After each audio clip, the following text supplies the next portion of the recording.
నమస్తే. ఇప్పుడు ఒక బద్దెన గారి పద్యం. గొల్ల కులములో పుట్టినంత మాత్రాన అజ్ఞాని కాడు అనే పద్యం. వల్లని సతి నొల్లని పతి, వల్లని సతి నొల్లని పతి,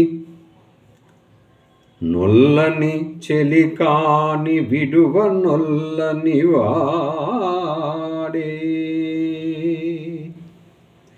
గొల్లండు కాక ధరలో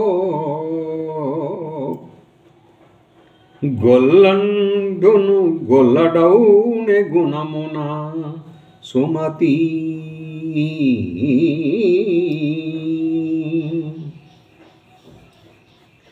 తనంటే ఇష్టపడని భార్యను, తన యందు నమ్మకమును నిలుపుకోని రాజును, అయిష్టతను చూపే స్నేహితుడిని వదిలివేయుటకు మనసు ఒప్పుకొననివాడు అజ్ఞాని, గొల్లవాడు అగును. అంతేకాని గొల్ల కులములో పుట్టినంత మాత్రాన అజ్ఞాని కాడు. Thank you.